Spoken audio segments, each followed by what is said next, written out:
Lah banyak di antara kita penuntut ilmu mampu meninggalkan khamr, mampu meninggalkan riba, mampu meninggalkan zina.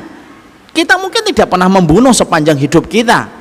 Kita meninggalkan dosa besar. Tapi kenapa kok kita masih susah untuk masuk surga walaupun kita sudah meninggalkan dosa-dosa besar?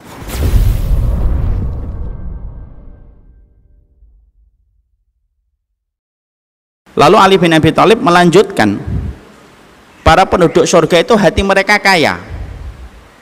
Hati mereka kaya, hati mereka bersih, dan orang lain dijamin keselamatannya dari apa yang mereka lakukan.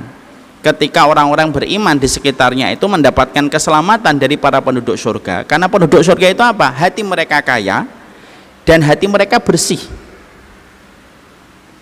Jadi salah satu di antara sifat penduduk surga itu apa?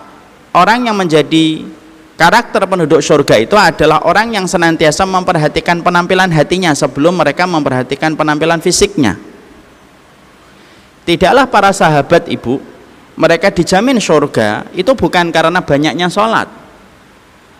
Tidaklah para sahabat Nabi sebagian besar dari mereka dijamin dengan surga bukan karena banyaknya puasa. Juga bukan karena banyaknya sedekah yang mereka gelontorkan. Tapi tidaklah para sahabat Nabi mereka mendapatkan keutamaan yang besar di sisi Allah, lalu sebagian besar dari mereka dijamin dengan surga, itu disebabkan karena keselamatan hati mereka.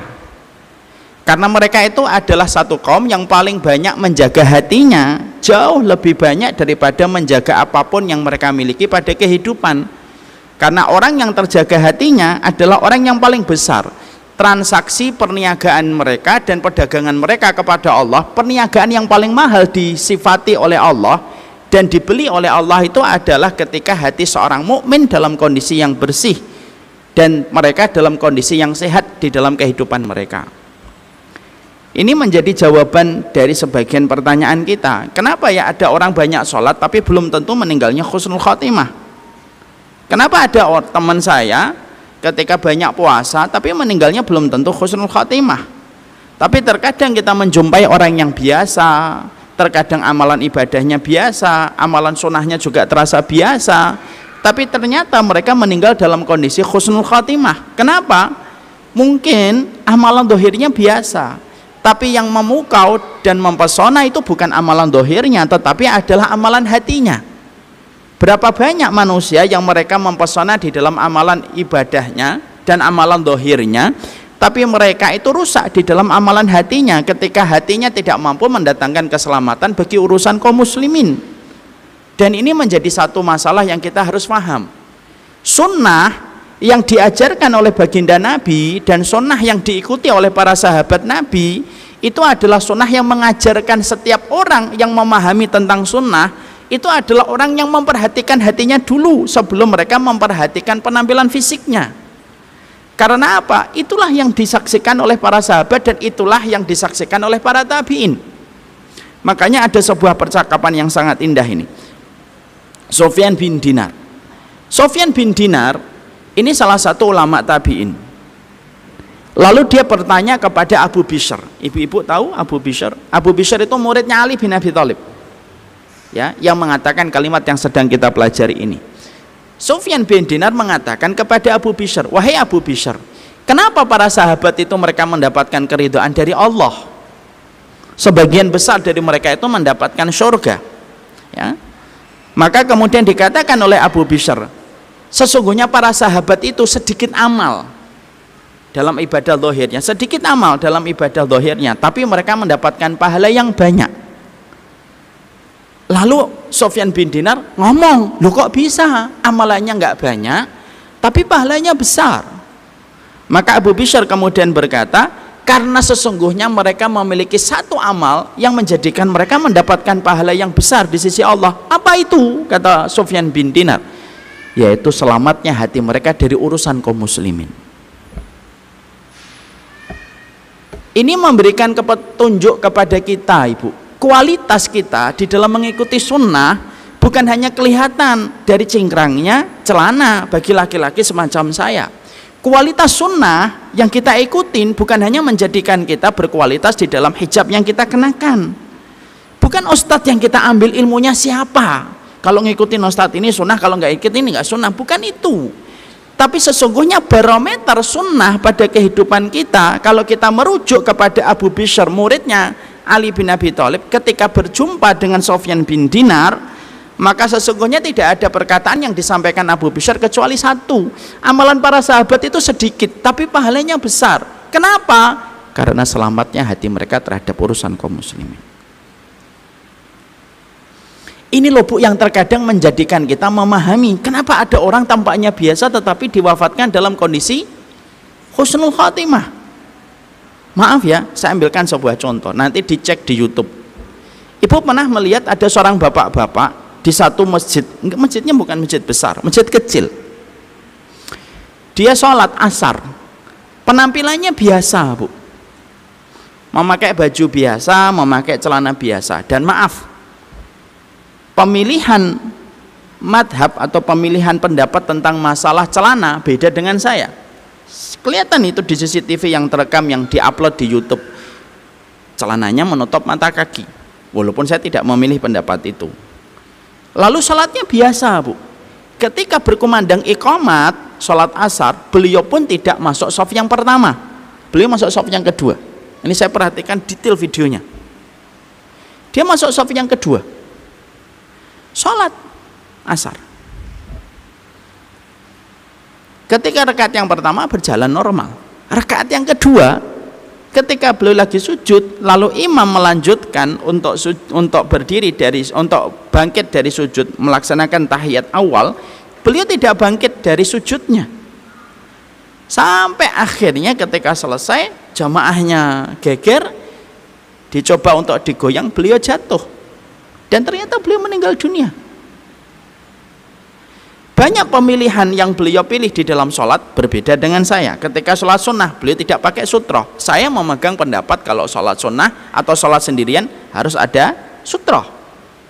Dalam masalah ujung pakaian kita, pilihan saya berbeda dengan pilihan beliau. Bukan berarti saya kemudian meragukan apa yang saya pilih, enggak. Tapi yang kita ambil sebuah pelajaran itu apa? Kenapa ada orang yang tampaknya biasa, yang menurut kita tampaknya biasa aja, tapi bisa diwafatkan dalam kondisi mereka sedang sujud.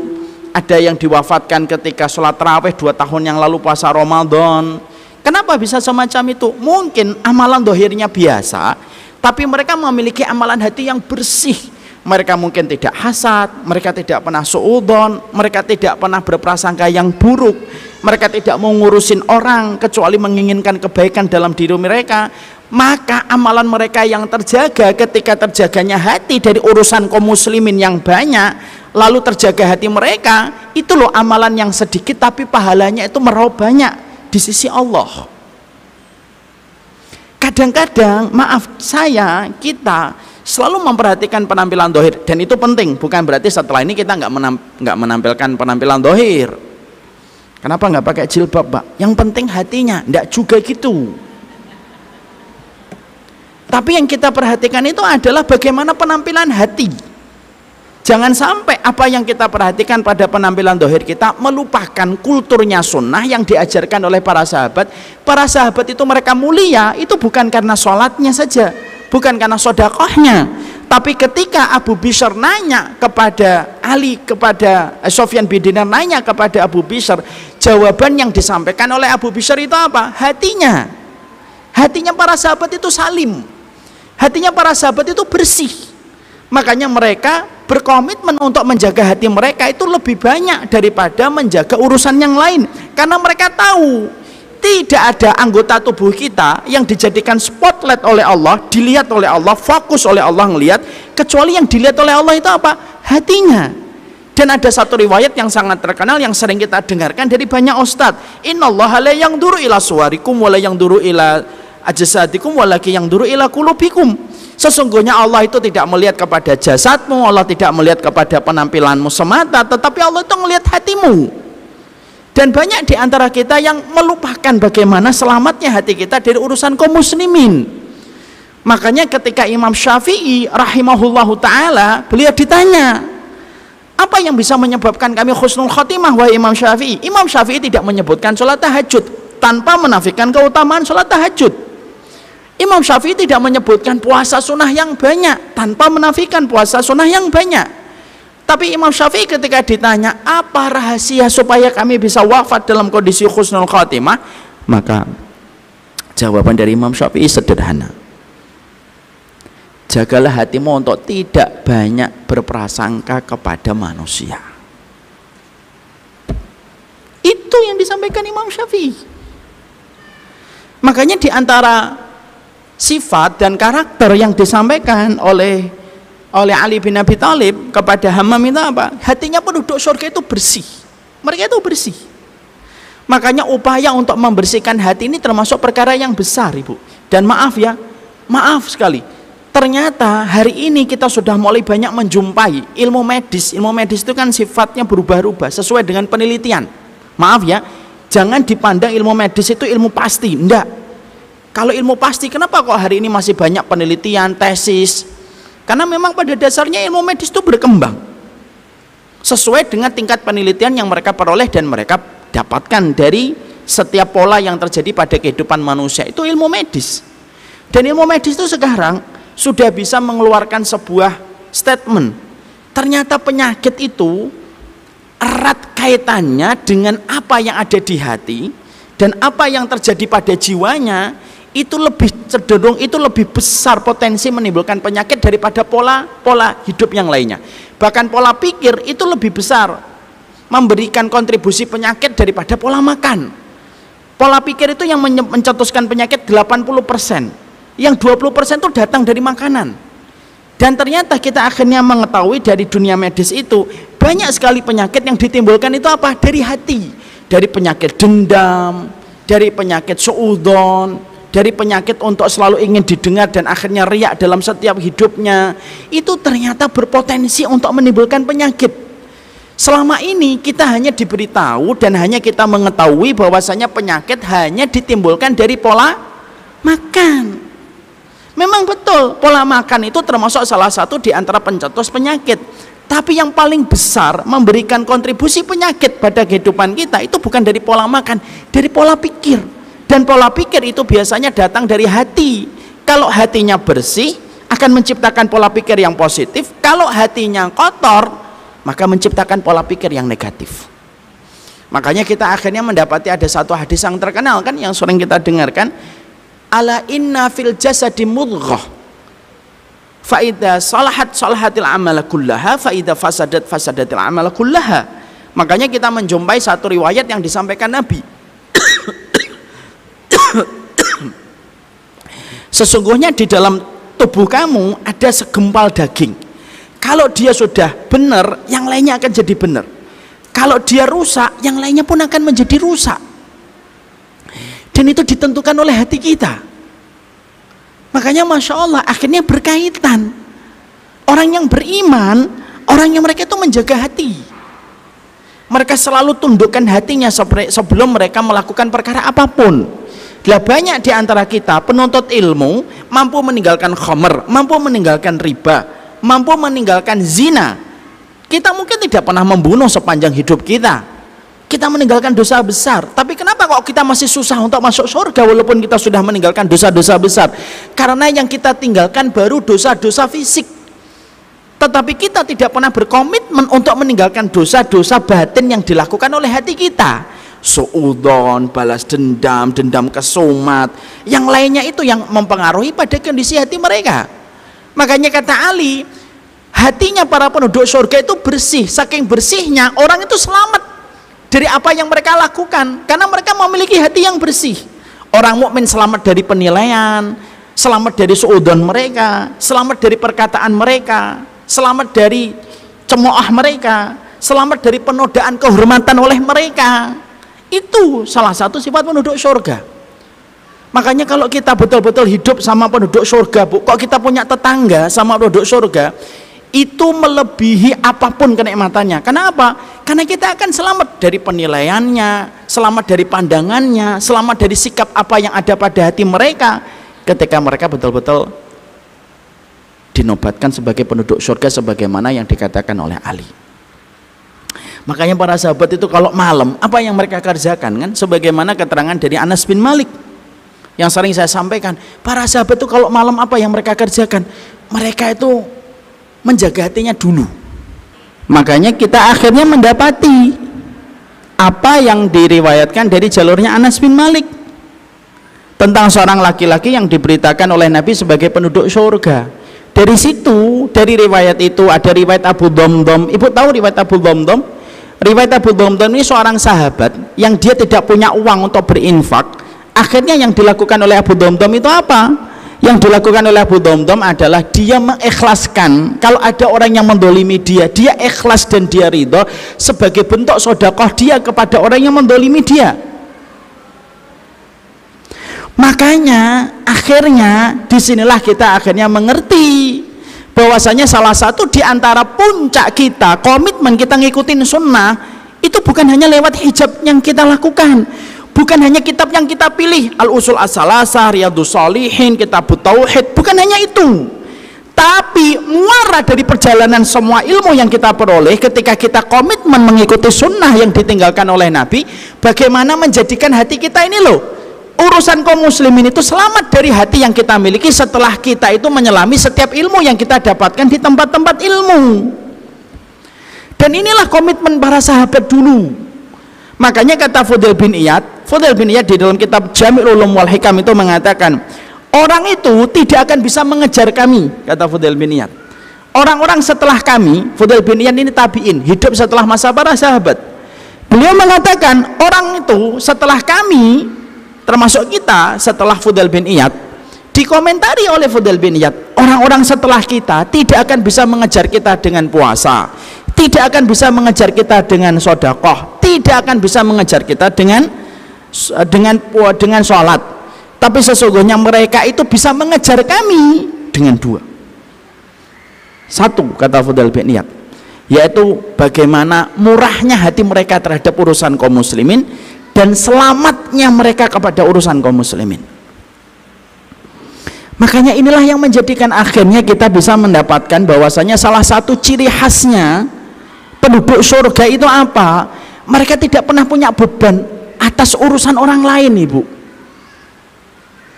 Sehingga akhirnya ketika mereka berkomitmen betul kepada hati mereka, maka hati orang yang menjadi penduduk surga itu hati yang lembut. Saking lembutnya mereka tidak pernah mau memasukkan sesuatu kepada hati mereka ketika mereka tahu perkara itu bisa merusak kehidupan akhirat mereka ketika mereka memasukkan itu pada porsi hati mereka.